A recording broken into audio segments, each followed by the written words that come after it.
se situa na fossa hipofisária. Essa fossa hipofisária é uma depressão no dorso do corpo do osso esfenoide. Tá certo? Dorso do corpo do osso esfenoide. E aqui nessa depressão, fossa hipofisária, ela se encontra presa aí, porque impedindo que ela saia daí isso aí dificulta a cirurgia desse órgão, vai ter o diafragma da cela, que é o folheto interno da dura mater encefálica tentando tampar essa fossa. Só deixa um buraquinho para passar o pedúnculo da hipófise, que está conectado ao hipotálamo. Tudo bem? Então a hipófise se encontra na fossa hipofisária, é protegida aí pelo diafragma da cela, que é uma dobra da dura mater encefálica, do folheto interno, e está conectada ao hipotálamo. Tudo bem? Segunda coisa que vocês têm que saber da hipófise são as partes. As partes, ou melhor falar antes, a origem. Qual que seria melhor falar? Vamos falar primeiro da origem embrionária. Tá bom? Lembra quando o tubo neural já tinha telencéfalo, tinha encéfalo? Vê se vocês lembram disso. Rombencéfalo, metaencéfalo e mielencéfalo. Lembra? Então, quando já existe o diencéfalo, e se está existindo o tubo neural, porque já existe a faringe primitiva. Tá? Então, já está delineando o esboço do... Já está quase na fase de feto, já, mas ainda é embrião. Claro, está na fase da quarta semana. Tudo bem? Aí, olha que gozado. Do assoalho do diencéfalo, nesse momento, o diencéfalo contém uma cavidade no seu interior, que é a cavidade diencefálica. E que no adulto vai virar o terceiro ventrículo. Estão entendendo o que eu estou falando, gente? A cavidade diencefálica é o futuro terceiro ventrículo. Então, no assoalho do diencéfalo, aqui está o diencéfalo. A cavidade é daqui. Ocorre uma evaginação e invaginação, Isabela. Ó.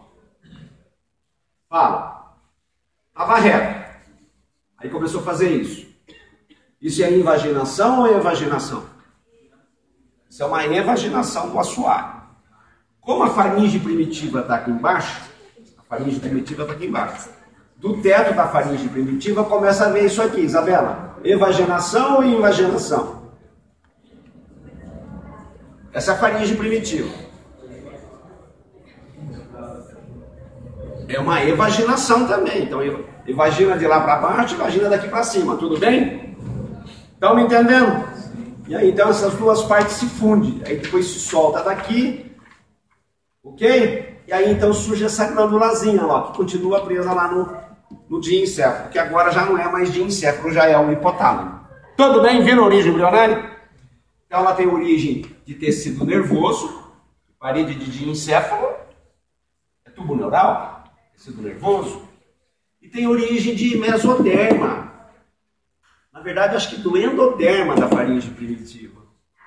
Então, ela vai ter origem, essa parte da frente vai virar epitelial. Vai ter origem epitelial. Então, vamos lá? Vamos colocar a nossa hipófise, então? Olha a hipófise, gente. Olha a hipófise, gente. A parte nervosa da hipófise. E ora, agora estamos falando de porções da hipófise, tá bom? Tá bom? Oh, meu Deus do céu, não tem um retorno.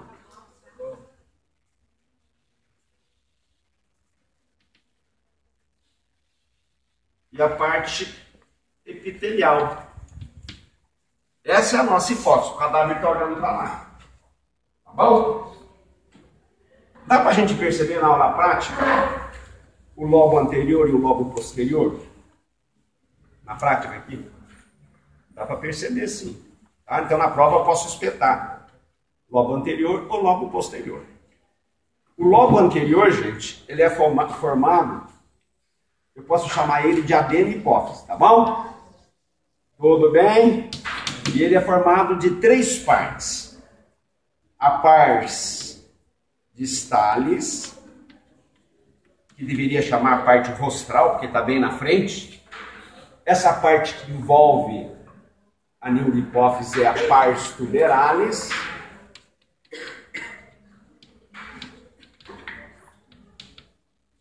E essa pars aqui, ó, essa parte aqui que tá, aqui inclusive às vezes tem espaço, é a pars intermédia. Esse pars está em latim, tá? Em português seria parte. Tudo bom, pessoal? Vimos vai cair na prova teórica, as porções da... Como é que eu posso chamar essas três partes? Se eu quiser juntar as três, eu chamo de adenohipófise. Tudo bem? Ou hipófise anterior, pode falar isso. Essa parte distalis, vocês podem chamar de lobo anterior. A parte distalis. Tá bom? É complicada a nomenclatura da hipófise. Aí, essa é a hipófise que veio da faringe, certo? Agora vamos ver a neurohipófise. A neurohipófise é chamada de neurohipófise e ela tem as seguintes partes. Ela tem essa parte aqui, que é oca, e que o líquor, sabe o líquor que está no terceiro ventrículo, ele vem até aqui, ó. Então isso aqui chama recesso infundibular. Essa parte aqui então é o infundíbulo. Ó, o infundíbulo, até aqui é o infundíbulo. E isso aqui agora, eu posso chamar de processo infundibular, eu posso chamar de processo infundibular, eu posso chamar de lobo posterior, eu posso chamar de lobo neural. Na verdade, a neurohipófise tem três partes, está faltando uma. Aqui está faltando, está aqui, ó. A eminência mediana. Eminência mediana, infundíbulo e o lobo neural. Ou qual outro nome que eu posso dar para esse lobo? Lobo infundibular. Processo neural, lobo neural. Muito bem. O que está preso no hipotálamo, na verdade, é a neurohipófise. Então vamos ver quem é que sabe. Já fizeram o neuro. Que parte que é essa aqui do hipotálamo? Ó, aqui já é o corpo mamilar. Se eu vier aqui para frente, já é o quiasma aórtico. Olha o quiasma. Como é que eu chamo essa parte que vai do quiasma ao corpo mamilar? São tubercinério. Tudo bem? E essa parte do tubercinério aqui, ó, que está conectando, eu chamo de... É isso aí que eu chamo de eminência mediana? Hein, gente?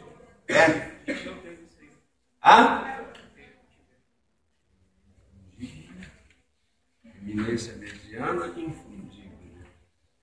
Eu acho que infundíbulo é essa partinha aqui só. Só essa partinha é um infundíbulo. Tá? Isso aqui seria a eminência mediana. Já pertence ao hipotálamo. Gente, entenderam a nomenclatura das partes? Então vamos ver se vocês são inteligentes. Se eu fizer um corte de hipófise e levar para o microscópio, para examinar lá, que tipo de tecido que eu vou encontrar aqui? Na adenohipófise? Um tecido epitelial glandular. Então, células epiteliais secretam um hormônio. Quantos tipos de hormônios são secretados aqui? Mais de 5. Não é obrigação da anatomia falar os tipos de hormônios. É obrigação da histro, da físio, mas nós podemos tentar. Vamos tentar falar? Aqui é produzido o hormônio do crescimento. Então, o hormônio do crescimento é o SH, é isso? Ou GH, sinônimo, ou GH. Tá bom? Hormônio somatotrófico, o hormônio do crescimento. É produzido aqui o TSH, o hormônio estimulante da tireoide, sem o qual a tireoide não produz o T3 e o T4. Aqui é produzido também o ACTH, o hormônio estimulante do córtex da adrenal, sem o qual a adrenal não produz aqueles hormônios lá do córtex. Cortisona, porcariada lá que ela secreta, tá bom? Aqui é produzido o LH, o hormônio luteinizante, hormônio luteotrófico, que, se eu não me engano, pode ser chamado também de hormônio mamotrófico. Esse hormônio aqui é que faz com que ocorra ovulação nas meninas, para produzir o corpo lúteo, o qual vai produzir a progesterona. Tá? Quantos hormônios eu já coloquei? 4. Aquele hormônio que estimula o amadurecimento dos gametas. Como é que chama aquele hormônio? O FSH. Hormônio estimulante da gametogênese. Tudo bem? Ó, só aqui eu já coloquei 5. Pode ser que tenha mais algum que eu não estou lembrado. Prolactina, será que é aqui, menino? É? Essa prolactina tem outro nome? Prolactina acho que é prolactação, né? Vou colocar com o nome de prolactina. Acho que deve estar em confusão, hein? Vamos ver se está ou não. Vocês são futuros médicos. Se colocar essa lâmina de hipófise lá no microscópio e olhar a neurohipófise, o que você vai ver? E é glândula. Vai ver epitélio?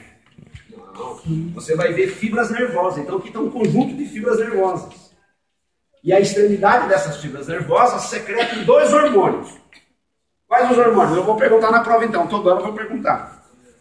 ADH, hormônio antidiurético, que dificulta a formação de urina. Qual outro? A ocitocina, é isso? É isso? Ocitocina. Esse hormônio, ocitocina, ele tem uma ação muito intensa em fibra muscular lisa. Tudo bem? Quando ele é liberado, então o útero, se tiver na hora do parto, expulsa o feto. Entendeu? As glândulas mamárias, se estiver cheia de leite, esse hormônio for liberado, ela contrai para expulsar o leite. Sim. Eu falo alto, né? Aqui é macho pra cacete. Fecha lá. Macho, xoxô. Macho, xoxô. Entenderam? Então aqui vocês não vão encontrar tecido epitelial. Certo? Bom, vimos isso. Estou falando bem devagarinho, mas depois vai sobrar tempo para vocês. Já vimos a localização, já vimos a denominação das partes, já vimos a origem, né? Vamos ver agora a vascularização. Qual é a artéria que vocês conhecem? Vocês já sabem a anatomia, vocês já estão no 2º ano. Que está passando perto da hipófise. Quem é que se atreve a responder? Artéria carótida interna. Ela está dentro do seio cavernoso, porque o seio cavernoso está aqui do lado. A artéria carótida não fica dentro do seio cavernoso? O seio cavernoso é um seio da dona mata, que fica cheio de sangue venoso. E lá dentro do seio cavernoso ela tem a forma da letra S. Quando ela atravessa o seio cavernoso, aí a artéria carótida interna vai dar os ramos terminais dela, que são a cerebral média, cerebral anterior, tá? O ramo comunicante posterior. Então, gente, as artérias que vêm aqui, elas vêm da carótida interna. E são 2. Tem artéria hipofisária inferior, e essa sai da carótida interna quando a carótida interna está dentro do seio cavernoso. E vem para cá. E tem uma outra chamada artéria hipofisária superior. Não dá para ver essas artérias na prática, tá? Essa artéria hipofisária superior sai da carótida interna quando ela já atravessou o seio cavernoso. Ela já vai dar o ramo comunicante posterior, a cerebral média, a cerebral anterior, e ela também dá a artéria hipofisária superior. Então uma vai entrar por aqui, a outra vai entrar por aqui. Estão me entendendo? Muito bem. Gente, tem que anotar. A vascularização, eu estou falando do sistema arterial, né? A vascularização da hipófise, ela apresenta sistema porta. Sistema porta que vocês tinham aprendido só tinha no fígado, né? Tem sistema porta hipofisário, tem que anotar aí. Então, ó, os ramos, os capilares que vão sair dessa artéria, olha onde é que eles estão, ó. Eles vão virar capilar, aí esses capilares vão se juntar, vão formar uma outra veia. Essa outra veia vai descer aqui, agora é veia. E aqui ela vai capilarizar outra vez. Depois junta, forma outra veia, vai dar a veia hipofisária inferior. Quando você tem uma veia e ela torna a capilarizar, é sistema porta. Tudo bem? Por que será que tem sistema porta aqui, meu Deus do céu? Como é duro de explicar, né? Acontece o seguinte, para a adenipófise secretar os seus hormônios, ela precisa da ordem do hipotálamo. Então, o hipotálamo está aqui em cima, não está? Determinados núcleos do hipotálamo, já pode anotar aí se quiser, já anota aí porque vai cair na prova. Aqui no tubercinério, aqui tem um núcleo chamado núcleo arqueado do hipotálamo. Anotem aí, núcleo arqueado. O núcleo infundibular é o núcleo mais inferior da parte média do hipotálamo. Os neurônios daqui, gente, eles vêm para cá. Estão vendo? E aqui eles vão liberar os fatores de liberação. Ou para produzir o TSH, ou fator de liberação para produzir o ACTH. Se esses fatores de liberação não for liberado aqui, a adenipófise não secreta os hormônios. Então ele é secretado e jogado aqui, ele cai nesses capilares, o capilar vira veia, aí depois a veia não vai virar capilar outra vez? Quando chega aqui embaixo ele é solto aqui. Aí essas células entendem que tem que produzir o hormônio. Estão me entendendo? Então já que eu mostrei, então vamos falar da inervação. Esse aqui, esse feixe de fibra é... Que nome vocês dariam para esse feixe de fibra?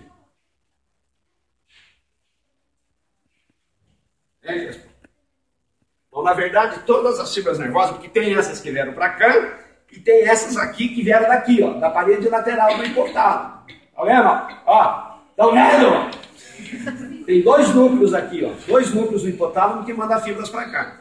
Então anotem lá. Esse é o núcleo supraóptico e esse aqui é o paraventricular. Isso está na parede lateral do hipotálamo, na sua extremidade anterior. São os núcleos anteriores do hipotálamo. Como é que chama esse? Supraóptico. Esse. Paraventricular. Os dois estão na parede lateral do hipotálamo, na sua extremidade anterior.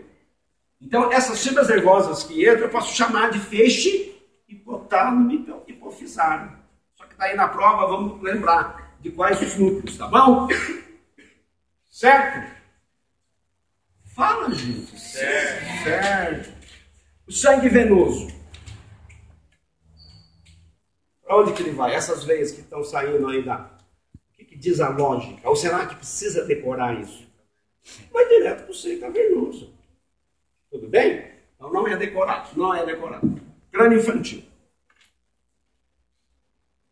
Então quem que vai pegar para mim lá? Pega para mim aí tem um crânio infantil, uma macalota. Gente, vocês sabiam que o nenenzinho tem que passar pelo canal do parto, né? Bom, desde que seja parto normal, né?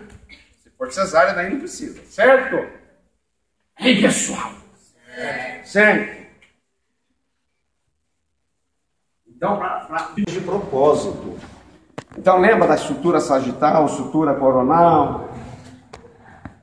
Além de ter a estrutura, gente, o esqueleto do crânio do recém-nascido, do feto a termo, ela não está totalmente calcificada. Na verdade, quando a criancinha nasce, gente, existe uma linha de separação do esqueleto da cabeça que vai até a sutura sagital. E no local onde a sutura coronal e a sutura sagital vão se encontrar, fica uma grande área sem osso, que eu vou chamar de fontanelas. Então, no crânio infantil, eu vou ter espaços entre as suturas, que nós vamos chamar de fontículo ou fontanelas.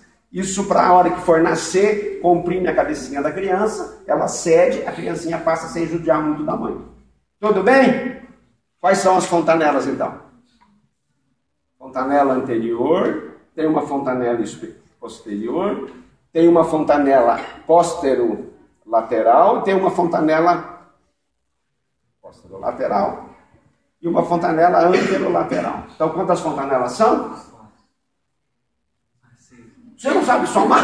6 dessas fontanelas. Qual que é a mais importante na obstetrícia? A maior, essa aqui, a fontanela anterior. Que as mães leigas chamam de moleira. Não aperta a moleira da criança. Então, essa fontanela precisa anotar aí. ela vai desaparecer, ela vai se calcificar totalmente por volta do final do primeiro ano de vida. Tá bom? Então vocês, como pediatras, agora vamos falar como pediatra. A criança está lá com uma série de distúrbios, vocês já não conseguem mais achar as veinhas para estar injetando as drogas, os medicamentos. Você sabendo que essa fontanela existe, você pode entrar com a agulha por aqui e jogar o sangue no seio sagital superior. Estão me entendendo, gente? O seio sagital superior não está passando aqui embaixo? Estão vendo? Então, essa é uma informação importante. Outra informação importante. Pega aquele fetinho lá, e não quero ver menino chorando, hein? Pega também o fetinho. Bem rapidinho. Pessoal, então nós temos, então precisa anotar as informações que eu vou pedir na prova. Eu falei que tinha uma linha separando as duas metades da cabeça, né? Então na mandíbula, quando a criança nasce, ela não é uma peça única. A mandíbula é dividida em duas metades. Tudo bem? Então aqui no meio da mandíbula vai ter uma cartilagem. Que eu vou chamar, como é uma cartilagem, e é uma cartilagem fibrosa, e está unindo as duas metades da mandíbula. Como é que chama a articulação onde o material interposto entre os ossos é cartilagem fibrosa? Se fosse cartilagem alina, seria sincondrose. Como é cartilagem fibrosa? Sínfise. Então, vou ter a sínfise mentoniana. Aí interessa aos dentistas. Uma criança que não tem 1 ano de vida ainda, as mandíbulas não estão soldadas, as metades. Então, anotem aí que a sínfise mentoniana se calcifica por volta. As meninas não vão chorar, hein? Aqui não está aparecendo a da mandíbula, não está, mas tem uma cartilagem aqui, tá? Não está aparecendo nessa criancinha. Tudo bem? Continuo falando. Continuo. A outra sutura que vai ter aqui vai ser a intermaxilar, certo? Essa persiste, nasce com ela e persiste no adulto. A outra sutura vai ser a internasal, que persiste no cara adulto. Agora, gente, olha essa outra sutura aqui, ó, dividindo a escama do frontal em duas metades. Isso não existe no adulto. Então eu vou chamar isso aqui de sutura frontal. Tá bom? Essa sutura frontal só vai estar totalmente calcificada, como a gente vê no adulto, ao final do 6º ano, entre o 6º e o 7º ano de idade. Então essa é uma informação importante para médico patologista que trabalha no IML, quando encontra ossada de criança, dá para ele estimar a idade. Se ele vê lá, eu acho que eu tenho lá em cima, se vocês quiserem depois eu trago, porque eu uso para dar aula nos cursos de mestrado que a gente dá. Tá? Uma criança que morreu com um tiro na cabeça, que ainda tem resquício dessa sutura, da sutura frontal. Então isso me garante eu dizer que aquela criança morreu por volta, ainda tem resquício, no final do 7º ano, 6º ano, por aí. Estão me entendendo? Ela começa a calcificar de cima para baixo. Então o resquício vai ficar logo aqui embaixo. Só que é o seguinte, tem famílias, aí, então é hereditário, que as pessoas, o frontal delas é dividido em duas metades. Que nome que eu dou para esse fenômeno? Que é um fenômeno hereditário. Eu chamo de metopismo. Tá? Tudo bem, gente? E tem gente que chama essa sutura que está lá, que eu chamei de sutura frontal aqui, não chamei? Essa sutura que está lá, o pessoal costuma chamar de sutura metópica, devido ao metopismo. Pelo amor de Deus, vocês médicos agora, vai tirar uma radiografia de uma pessoa que tem metopismo. Chega lá, ainda mais que a pessoa sofreu um acidente. Você quer ver o que lesou? Você vai ver aquele racho. Nossa senhora, rachou o frontal dele. E não é verdade, é porque ele tem um metopismo. Estão me entendendo? Então tem que tomar cuidado com isso. Eu falei que a sutura, a fontanela anterior, com quantos anos? Fontanela anterior, 1 ano. 1 ano. A sutura aqui que vai 6, 7 anos, né? Então vamos lá. As fontanelas, a posterior, ela é calcificada ao final do 4º mês, pós-natal. E as anterolaterais aí, posterolaterais, ao final do 6º mês de vida pós-natal. Tem que memorizar isso para a prova. Certo? Depois querem que eu pegue um crânio infantil lá e traga para vocês olhar? Para ver isso que eu falei? Só que não seria obrigação nossa aqui na graduação dar essas informações. Essas informações são prestadas para médico que vai fazer um curso para ser patologista. Vamos? Crânio infantil, beleza? Entenderam direitinho? Com quantos anos funde a mandíbula? Final do primeiro ano já está fundido. Tá bom? Mas você vê que gozado, está fundido, né? Mas quando você vai estudar a mandíbula de adulto, não tem lá uma hora que você fala espinhas mentonianas, né? E tem uma hora que você fala lá, aqui é a sínfise mentoniana, na mandíbula do adulto, tem lá uma marquinha, devido à fusão. Osso. Vamos para osso? Vamos, gente. O osso é a principal peça, é o principal órgão do esqueleto dos seres vivos. A palavra osso em português veio de os, em latim. Em grego, como é que fala osso em grego? Ósteon. Tá? Então, por exemplo, osso é um substantivo, né? Ósseo é um adjetivo, concorda? Vocês sabem português? Então o adjetivo ósseo veio disso aqui, do latim, estão vendo? Agora, e o estudo dos ossos? É ossologia ou é osteologia? Aí usou o grego, estão vendo? É osteologia. Bom, o osso é um órgão, ele tem... E por que ele é órgão? Porque nele tem vários tecidos. O tecido que predomina é o tecido ósseo, mas não tem só tecido ósseo. Não podemos esquecer que o osso ele é revestido nas suas superfícies por uma membrana conjuntiva chamada de periósteo. O periósteo é que é responsável pela integridade do osso. Numa fratura exposta onde o osso, parte do osso se desconecta, né? É claro que se aconteceu isso, o periósteo foi rompido. Concorda? Então o ortopedista vai ter que serrar uns pedacinhos aí para reduzir o osso, colocar no lugar. Ele não pode esquecer de suturar o periósteo depois da cirurgia. Se ele deixar o osso pelado, sem o periósteo, o osso começa a descalcificar. Tudo bem?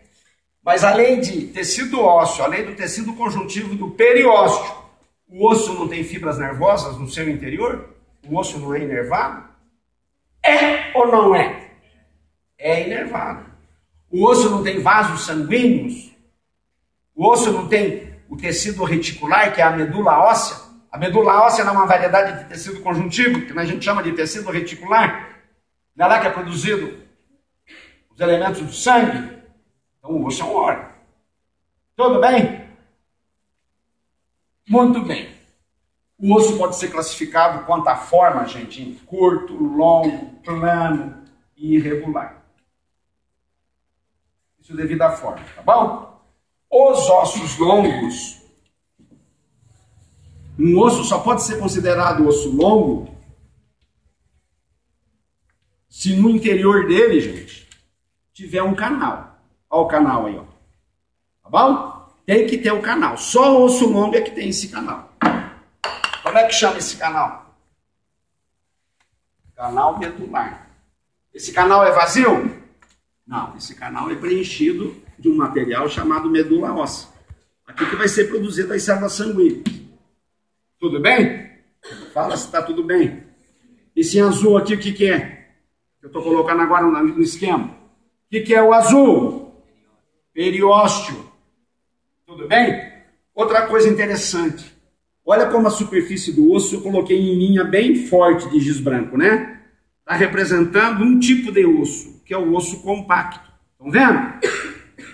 Vendo, gente? Agora olha aqui, ó. Olha esse osso aqui, ó. Estão vendo esse osso? E tem um pouco dele aqui também, ó. Como é que chama esse osso e esse osso? São variedades de tecido ósseo. Fala! Isso aqui está cheio de trabéculas. E as trabéculas, entre as trabéculas, está cheio de medula óssea. Que nome que eu dou para esse osso? Esse e para esse. Como demora para ter resposta, hein? Esse é o osso compacto, não é trabeculado. Esse é o osso trabecular, é o osso esponjoso. E isso, o osso compacto e esponjoso, existe em todos os tipos de ossos. O compacto sempre na periferia e o esponjoso por dentro. Seja osso curto, chato, longo, tudo bem? A nutrição dos ossos, tanto pode ser pela diáfise, as extremidades do osso a gente chama de epífise.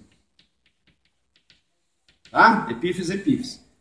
E a parte do osso entre as duas epífises é a diáfise. Até aí tudo bem? Pode falar corpo do osso ou diáfise. Então, como esses ossos longos, nós encontramos em que segmentos do corpo? Ossos longos. Isso é um osso longo. Nos membros, tá? E no tronco. Será que tem algum osso longo no tronco? Será que a costela é um osso longo? Quando que um osso é longo? Quando o seu comprimento excede demais, excede muito a espessura e a largura. A costela está dentro dessa característica? Hein, pessoal? A costela, o comprimento, não é muito maior que a largura e a espessura? E por que costela não é um osso longo? Porque se eu serrar ela aqui, eu vou encontrar canal medular? Não. Então, costela é um osso alongado. Vocês não me responderam. Você está aí, professor? Vocês não me responderam se tem osso longo fora dos membros, no nosso esqueleto.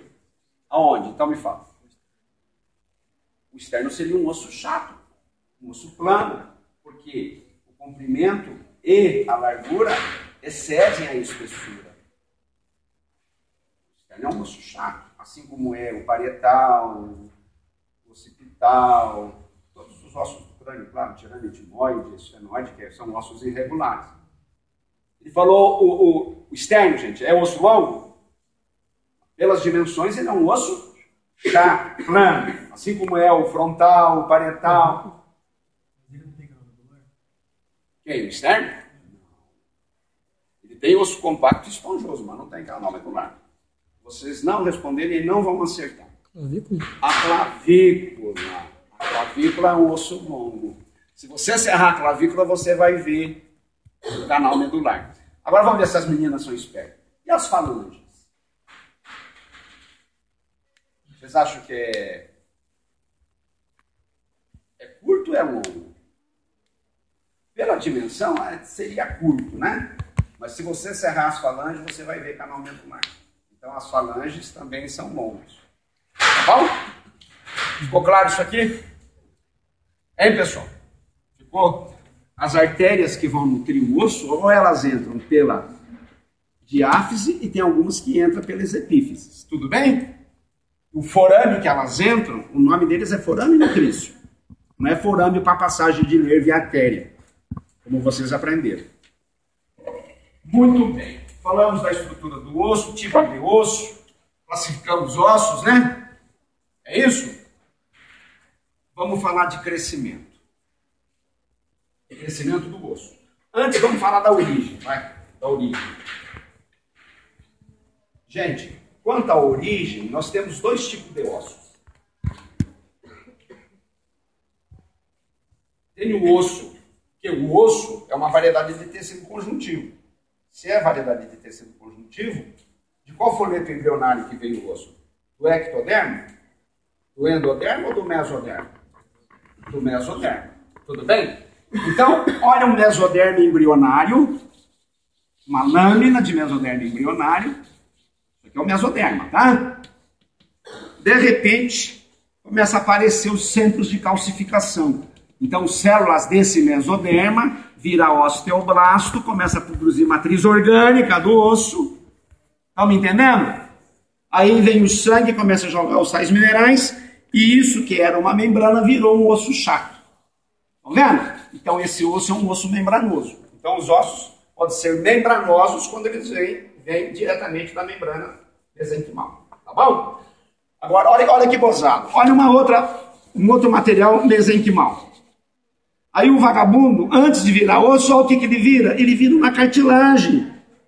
Olha, gente. uma cartilagem que vai ter forma de osso longo, estão vendo? Virou cartilagem. Agora a cartilagem vai começar a calcificar. Ó, já formou um centro de calcificação aqui, vai formar um aqui e um aqui. De repente, isso aqui tudo virou um osso. Era cartilagem antes. Ó, virou um osso.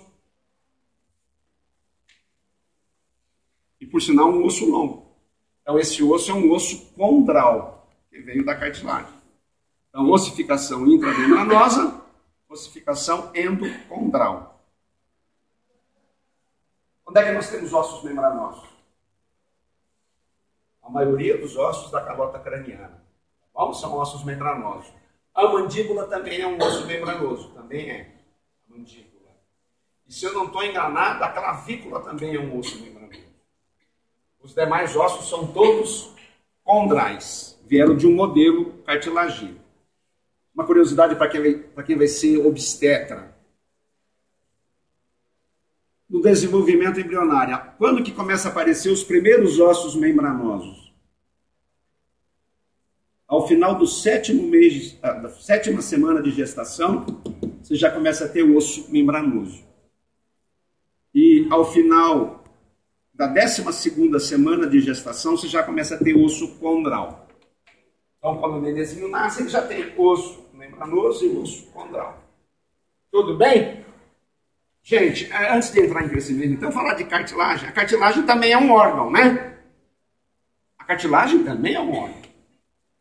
E a cartilagem, ela tem o tecido cartilaginoso, vamos supor que isso aqui fosse a cartilagem, e revestindo o tecido cartilaginoso, vou ter uma membrana conjuntiva, que eu chamo de pericôndrio. Tá? A cartilagem não é vascularizada, ela não tem sangue, por isso a regeneração dela é complicada. Se eu arrancar uma marca aqui desse menino, que eu tirar um pedaço da cartilagem do nariz, ele vai ficar com esse defeito pro resto da vida. Por isso que usa cortar as cartilagens para marcar o gado, para marcar o porco. Estão me entendendo? Porque não regenera, é difícil. Agora tem marmanjo aí que pinta o corpo, põe espeto na cara, nas orelhas, não sei para que isso. Né? Mas gosto não se discute, né, gente? Cada um que sabe lá o que é bom para ele. Então a cartilagem não é vascularizada, mas ela é inervada. Ela é inervada. Então ela é um órgão. Quantos tipos de cartilagens existem? 3. As hialinas, que são as mais abundantes, que são encontradas revestidas à superfície articular dos ossos que se articulam por articulação sinovial. Também é cartilagem hialina essa que une o externo à ponta das costelas, por isso que isso aqui chama sincondrose externo-costal. Essa é a cartilagem mais abundante. Existe no nariz, existe na orelha. Depois nós temos a cartilagem elástica. Então, desculpa, da orelha é elástica, não é hialina.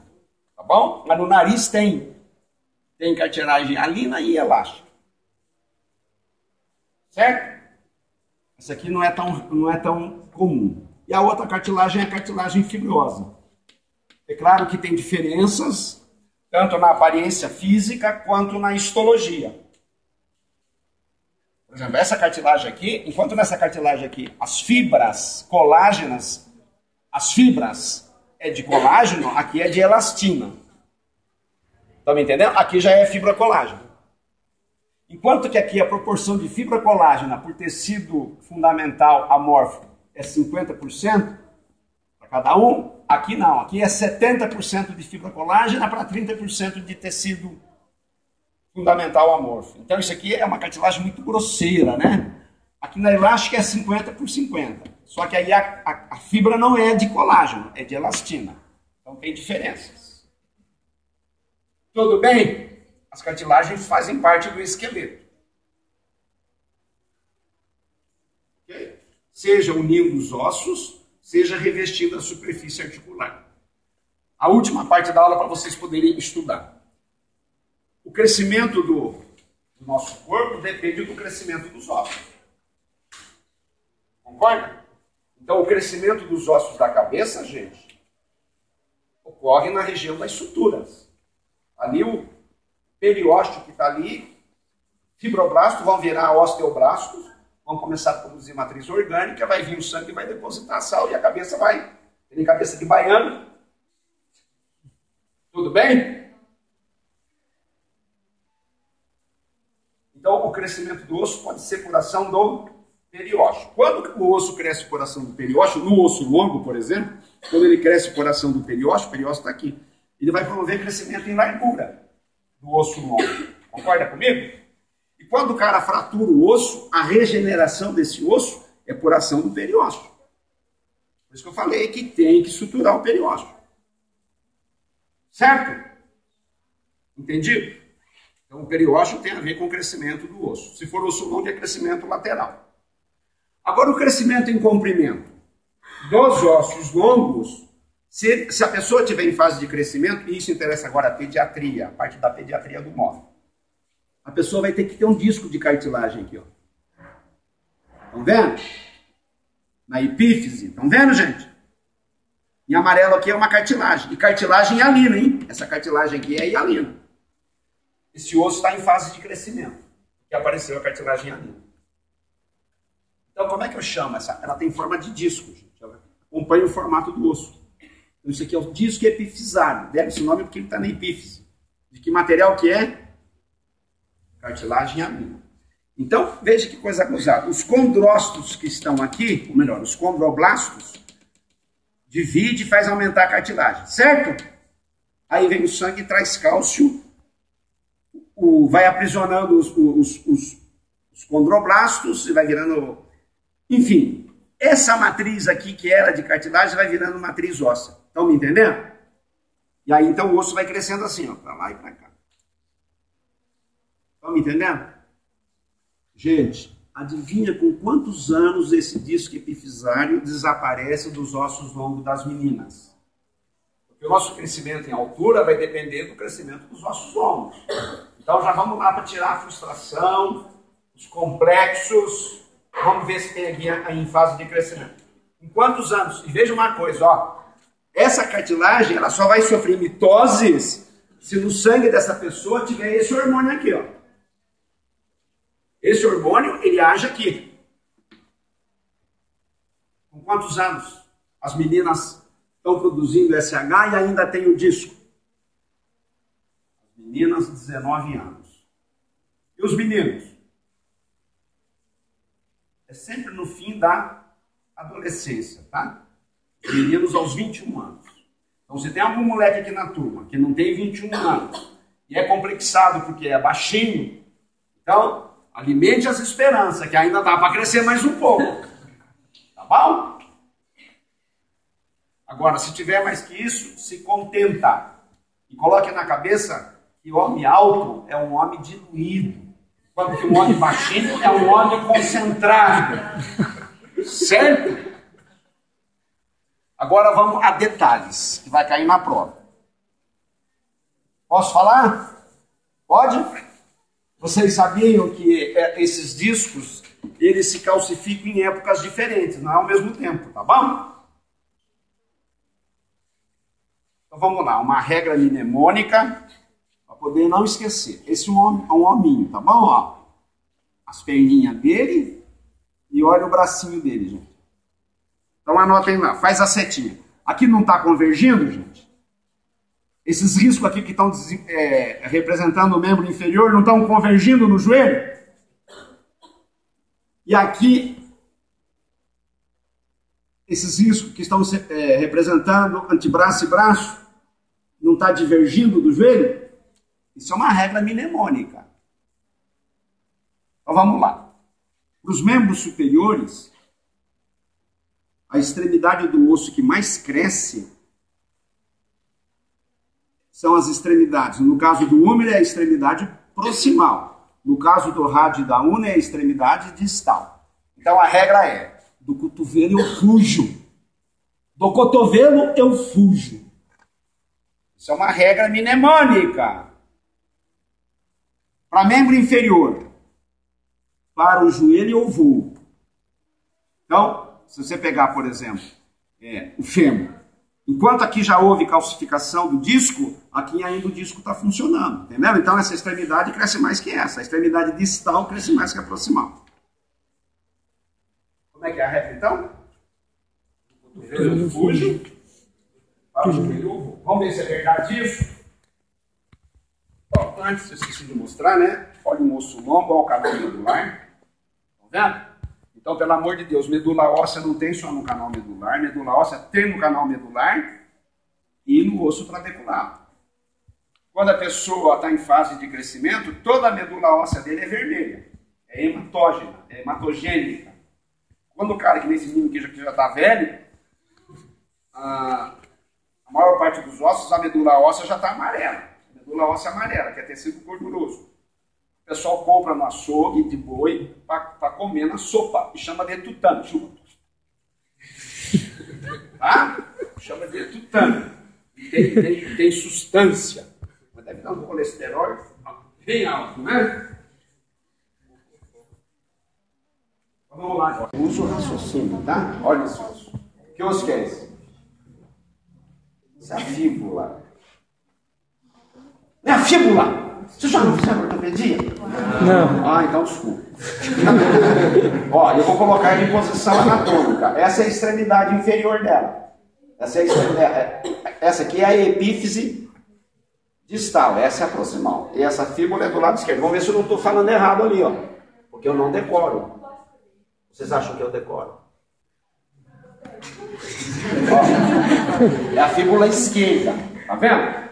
Olha que gozado. O pessoal aqui da frente. Olha que gozado. Você está vendo aqui o local onde estava o disco? Dá para ver? Ó, aqui está calcificando. Isso aqui veio do cemitério, gente. Eu não conheci essa pessoa, não. Nunca vi na minha vida essa pessoa. Tá? Ó, aqui já está calcificando. Tá vendo? O disco já está sumindo. E aqui em cima, cadê a outra ponta do osso? Como veio do cemitério, na hora de coletar lá, a epífise proximal ficou lá. Ela não tinha calcificado ainda. Quem que apodrece primeiro? Cartilagem ou osso? Então a cartilagem apodreceu, a cabecinha que estava aqui soltou. Então vamos ver se bate. Isso é membro inferior, né? Isso aqui é perna, né, gente? Ou é coxa? Perna. Então vamos colocar na perna.